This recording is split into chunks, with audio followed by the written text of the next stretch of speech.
For as many as 1 million Canadians who hold dual citizenship, a new U.S. law coming into effect in 2014 is a big worry. It may force them to pay huge tax bills to the American government. Washington is starting to go after American tax dodgers, especially those with offshore accounts. But the law will also apply to so-called accidental Americans who may never have realized they should have been paying U.S. taxes. James Fitzmaurice explains.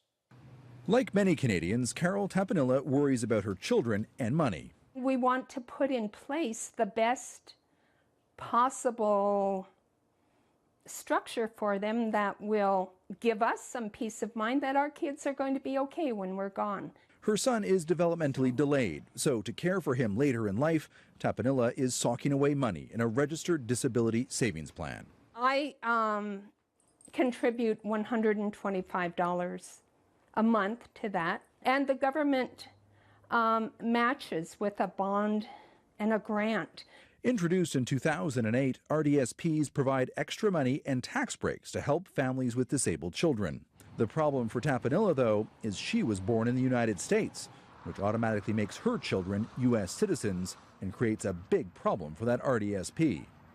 The U.S. Internal Revenue Service doesn't recognize Canada's tax breaks for a number of accounts: tax-free savings accounts, registered education savings plans, RDSPs. So when Ottawa gives families money for education, for disability funds, the IRS calls that income and wants its share. They're considered to be trust accounts that they're in the same nature as something held in Switzerland or in the Cook Islands or the Cayman Islands, something being hidden offshore. The penalties are severe if the accounts aren't reported to the IRS. Up to $10,000 per account per year of non-compliance. It is absolutely ridiculous that we have Canadian tax dollars intended for Canadian families with children with disabilities being diverted to the American Treasury. The U.S. and Eritrea are the only two countries in the world that tax their citizens, no matter where they live. Starting in July, a new U.S. law will force Canadian banks to report the accounts of U.S. persons to the IRS, a move Tapanilla worries could see her son's life savings seized by the U.S. government. This is on my mind every single day. The Finance Department says it is aware of the situation and raises it regularly with the United States. Years ago, both sides negotiated an exception for registered retirement savings plans.